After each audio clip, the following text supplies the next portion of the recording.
STV news కి స్వాగతం. కూకట్పల్లిలో ఇంటిగ్రేటెడ్ సబ్ రిజిస్టర్ కార్యాలయంకు శంకుస్థాపన కార్యక్రమం పాల్గొన్న మంత్రి Ponguleti Srinivasa Reddy, MP Etela Rajender, MLA Madhavaram Krishna Rao, MLC Naveen Kumar, ప్రభుత్వ whip Mahender Reddy, MLA Madhavaram Krishna Rao comments. కూకట్పల్లిలో నూతన రిజిస్టర్ కార్యాలయం శంకుస్థాపన చేయడం శుభ పరిణామం. కేబీహెచ్పీ కాలనీలో ప్రభుత్వ స్కూల్ భవనం కోసం హౌసింగ్ బోర్డు స్థలాన్ని కొనసాగించాలి. నిరుపేద విద్యార్థులు చదువుకోవడానికి పాఠశాల లేదు. గతంలో ఉన్న నిరుపేదలు నివసించే గుడిసెలు కూల్చివేయవద్దు. ఈ కార్యక్రమంలో నాతో పాటు పాల్పంచుకుంటున్న స్థానిక శాసనసభ్యులు మిత్రులు కృష్ణారావు గారికి, స్థానిక పార్లమెంట్ సభ్యులు పెద్దలు ఈటెల రాజేంద్ర గారికి, ఇప్పుడే ఇంకో కార్యక్రమానికి ఇక్కడ హాజరై వెళ్ళిన మిత్రులు విప్ గారు మహేందర్ రెడ్డి గారికి, అదే రకంగా ఇంకొక ఎమ్మెల్సీ గారు నవీన్ రావు గారికి, గౌరవ డిప్యూటీ మేయర్ గారికి, స్థానిక కార్పొరేటర్ గారికి, వేదిక మీద ఉన్న కార్పొరేటర్లకు, ఐజీ రాజీవ్ గాంధీ గారికి, అదే రకంగా ఈ కార్యక్రమాన్ని అడిగిందే తనువుగా అంగీకరించి సిఎస్ఆర్ ఫండ్స్లో రాదని తెలిసి కూడా వారి కంపెనీకి సుమారు ఒక 10 నుంచి 15 కోట్లు ప్రజల కోసం ఈ ప్రభుత్వం అడిగిందని సహకరించిన డిఎస్ఆర్ అధిపతులు సుధాకర్ రెడ్డి గారు, రఘురామ్ రెడ్డి గారికి, వేదిక మీద ఉన్న మిగతా పెద్దలు అధికారులందరికీ, ఈ కార్యక్రమంలో పాల్పంచుకుంటున్న ప్రింట్ అండ్ ఎలక్ట్రానిక్ మీడియా మిత్రులు, పుర ప్రముఖులు అందరికీ మనస్ఫూర్తిగా శిరస్సు వచ్చి హృదయపూర్వక నమస్కారాలు. ఇక్కడ ఒక 100 గజాల స్థలం కొనుక్కున్న, ఒక 20 లక్షల రూపాయలతో ఒక అపార్ట్మెంట్ కొనుక్కున్న, రిజిస్ట్రేషన్ అనేది అది సాధారణంగా ట్రెడిషనల్గా జరిగే సిస్టమ్. ఈ రిజిస్ట్రేషన్ చేసుకోవాలంటే రిజిస్ట్రేషన్ ఆఫీస్కి ఏదో ఒక టైంలో వేదిక మీద ఉన్నవాళ్ళం, వేదిక ముందున్న మీరందరూ కూడా ఆ ఆఫీసుని గడప తట్టిన సందర్భాలు కోకొల్లలు ఉంటాయి.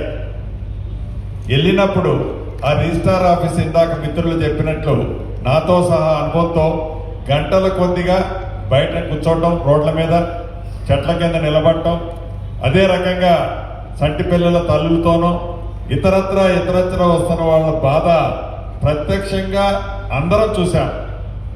దీన్ని ఒక ప్రణాళికాబద్ధంగా ఏదైతే ఓఆర్ఆర్కి ఇన్నర్ సైడ్ సుమారు 39 సబ్ రిజిస్టార్లు ఉన్నాయి ఈనాడు, ఈ 39 సబ్ రిజిస్టార్లని ఇంటిగ్రేటెడ్ అంటే 12 సబ్ రిజిస్టార్లుగా ఇంటిగ్రేటెడ్ సబ్ రిజిస్టార్లుగా కట్టాలని నిర్ణయించి, దాంట్లో మొదటిది అపర్ణ కన్స్ట్రక్షన్స్తో ఒకటి ఆల్రెడీ స్టార్ట్ చేశాం. నాకు తెలిసి అది రాష్ట్ర అవతరణ దినోత్సవం జూన్ 2వ నాటికి పూర్తి చేసి హైదరాబాద్లోని ప్రజానికానికి దాన్ని అంకితం చేయటం జరుగుద్ది. రెండవది ఇది ఇక్కడ కుక్కడపల్లిలో ఇప్పుడే మనం శంకుస్థాపన చేసుకున్నాం. ఇలా 12కి 12 ప్రైవేటు సెక్టర్లలో 12 మందిని ఐడెంటిఫై చేశాం. 12 మంది కూడా చాలా ఉత్సాహంగా వాలంటరీ వాళ్ళు సపోర్ట్ చేస్తున్నందుకు రాష్ట్ర ప్రభుత్వ పక్షాన, ఆ శాఖ మంత్రిగా నా పక్షాన కూడా మనస్ఫూర్తిగా అభినందనలు, కృతజ్ఞతలు తెలియజేస్తున్నాను. ఇక్కడ ప్రధానమైంది ప్రజాప్రభుత్వం వచ్చిన తర్వాత గడిచిన 2 సంవత్సరాలలో రాష్ట్రంలో ఈ రిజిస్ట్రేషన్ సెక్టార్లోనే కాకుండా భూములకు సంబంధించిన సెక్టార్లో కూడా అనేక ప్రక్షాళన చేసి అనేక సంస్కరణలు తీసుకొచ్చి పేదవాడికి, మధ్యతరగతి వారికి, భూములున్న ఆసాములకి భద్రత కల్పించే అనేక కార్యక్రమాలు మీరెన్నుకున్న ఈ ప్రభుత్వం వచ్చిన తర్వాత చేశాం. పెద్దలు స్థానిక పార్లమెంటు సభ్యులు 3-4 అంశాన్ని రేజ్ చేశారు. అవి కూడా నిజం. వాటిని కూడా ఈ రాష్ట్ర ప్రభుత్వం ఉక్కుపాదంతో అనగతొక్కి సామాన్య ప్రజలకి, పేదవాళ్ళకి, నిరుపేదలకి ఈ ప్రభుత్వం అండగా ఉండే దాంట్లో ఎప్పుడూ కూడా ఒక్క నిమిషం కూడా గౌరవ ముఖ్యమంత్రి రేవంత్ రెడ్డి గారు కానీ, ఈ కేబినెట్లో ఉన్న మేము కానీ రెండో థింకింగ్ ఈ ప్రభుత్వానికి ఉండదని కూడా ఈ వేదిక ద్వారా పెద్దలతో పాటు మిత్రులందరికీ కూడా తెలియజేస్తున్నాం. చివరిగా నేను చెప్పదలుచుకున్నది ఒకటే, ఈ హైదరాబాద్ మహానగరంలో ఒక ఈ స్టాంప్స్ అండ్ రిజిస్ట్రేషన్స్ బిల్డింగ్లు కట్టి వదిలేయటం కాదు. ఇప్పుడు ఫర్ ఎగ్జాంపుల్ ఈ బిల్డింగ్ కట్టాలంటే 12 నుంచి 15 కోట్లు అవుతుంది. కట్టడం ఎవరైనా కడతాం, కానీ దాన్ని మెయింటైన్ చేయడం కూడా చాలా ఇంపార్టెంట్. దీన్ని మెయింటైన్ చేసే విషయంలో కూడా ఎవరైతే కడుతున్నారో 5 సంవత్సరాలు మెయింటెనెన్స్ ఆ మిత్రులకే వారికి బడ్డెను కాకుండా ఉండే విధంగా వారికే ఇచ్చే కార్యక్రమాన్ని కూడా దీంట్లో పొందుపరచడం జరిగింది. ఎవరైనా కొత్తగా పెళ్లిళ్ళు చేసుకున్న జంటలు వస్తే అఫీషియల్ గా రిజిస్ట్రేషన్ కావాలి అంటే కూడా వారి కోసం కూడా ఒక చిన్న మ్యారేజ్ హాల్కు సంబంధించింది కూడా ఈ సబ్ రిజిస్ట్రార్ ఆఫీసులో ఏర్పాటు చేస్తున్నాం.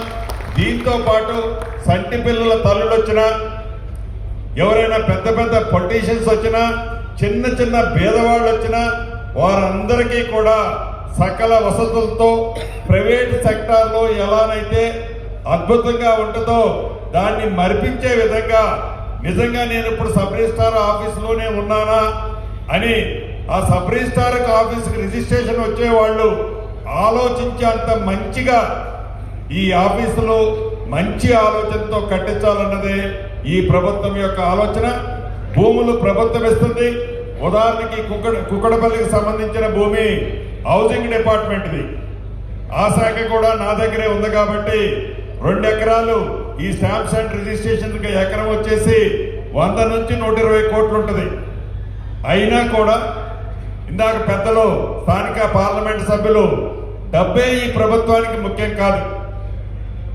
డబ్బు కోసమే ఈ ప్రభుత్వం, నిధులు సేకరించడం కోసమే ఈ ప్రభుత్వం తాపత్రయపడదు. ఏదో ఒకటి అమ్మేసి గబగబా గవర్నమెంట్ ఖజానా నింపాలన్నదే ఈ ప్రభుత్వం యొక్క ఆలోచన కాదు. ప్రజలకి సౌకర్యార్థం, ప్రజలకి మంచి చేసే దాంట్లో, ప్రజలకి వీలైనంత తక్కువ పొల్యూషన్ వచ్చే దాంట్లో అన్ని రంగాలలో ఈ ప్రభుత్వం 360 డిగ్రీస్లో ఈ పొల్యూషన్ పక్షాన్ని కానీ, ప్రజలకి మంచి జరిగే విషయంలో కానీ, ఇతరత్ర ప్రతి విషయంలో డబ్బే ఈ ప్రభుత్వానికి ప్రాధాన్యత కాకుండా ప్రజలకి మంచి చేసే కార్యక్రమం ఈ ప్రభుత్వం ఇంతకు ముందు చేస్తుంది, భవిష్యత్తులో కూడా చేస్తుంది.